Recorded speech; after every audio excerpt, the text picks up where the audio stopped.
So what's the story here? Let's recap.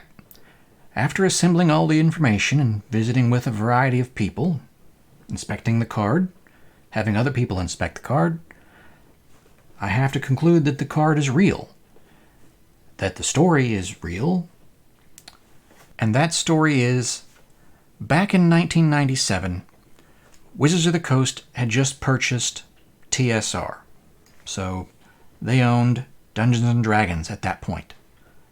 They already had Magic the Gathering. They went to Japan, and in Japan, at a meeting there with their distributors, they found out that all of a sudden, in 1997, Magic was no longer the #1 collectible card game in Japan. Pokémon was instead. Pokémon was huge in Japan, and it was affecting the sales of Magic the Gathering in Japan, and Wizards of the Coast was worried that it was going to affect the sales of Magic outside Japan should the game expand. Their competition was Nintendo. That's a big company. Shortly thereafter, Magic began working on creating foil cards. This is something that they'd worked on before and never really followed through with. But for some reason, at this moment, it was important enough to finish the project, to figure out how to make it work. Maybe that was some kind of competitive influence from Pokémon. I know that they wanted to engage collectors more. That's definitely part of it. But for whatever reason, Wizards started working on making foil cards. Towards the end of 1997, they made a test print foil horned turtle from Tempest. They made it in Japanese and in English.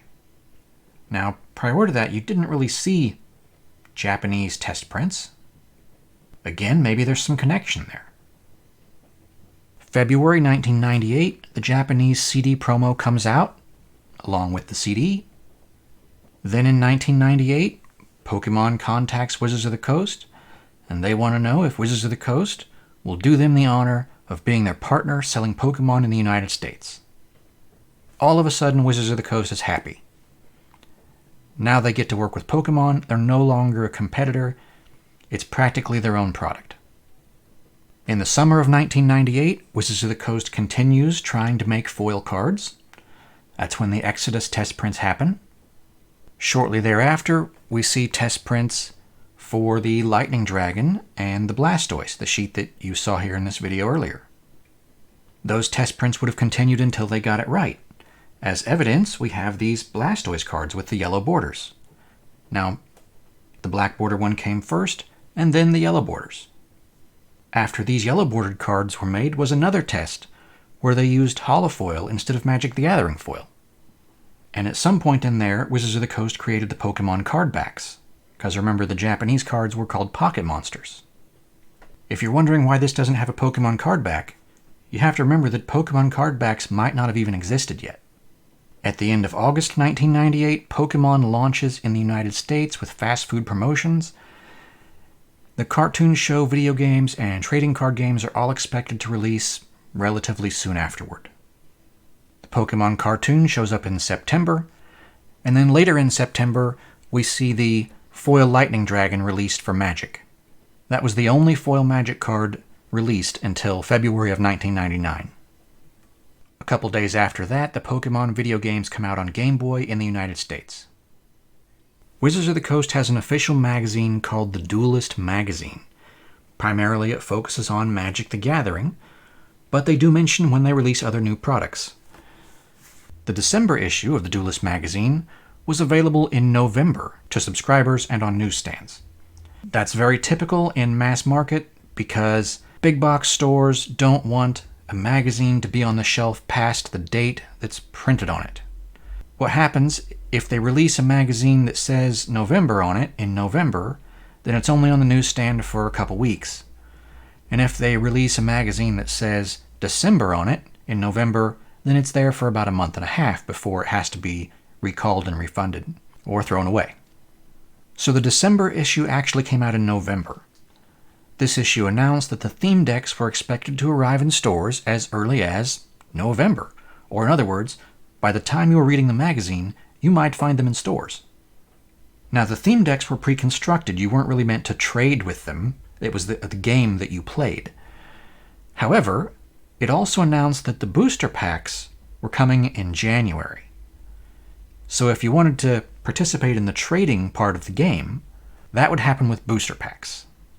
They had 24 card demo game packs, and then near the end of December, 2-player starter sets were released. All of those cards released before the booster packs were shadowless. So first edition isn't the first English cards. Then the booster packs came out in January. They were marked first edition. That's where the first edition cards come from. Once the first edition cards sold out, more booster packs were released with shadowless cards. These were intended to be unlimited, meaning that they would just keep printing them as long as people would buy them. Around late February or early March, the card frame was updated to be shadowed instead of shadowless. So that's when the shadowed cards started showing up that everyone calls unlimited. I do have some more information on these cards that I haven't revealed in the video yet. That's going to be in an upcoming video. We can discuss things like how many of these exist, and some other things too. Maybe some more info on that uncut sheet. So that's coming up in a future video. There's going to be a little delay until I can post that video. I need to let someone else have the spotlight for a bit. They get to reveal this information before I do. In the meantime, keep an eye on my Pokemon playlist here. I'll make sure to upload the video there once it's time. Being subscribed to my channel and making sure you have notifications turned on is probably the best way to make sure that you don't miss anything. I hope you enjoyed the video. Leave me a comment, let me know what you think. If you have any questions or if there's something you want me to go over further, leave me a comment, let me know. Catch you later.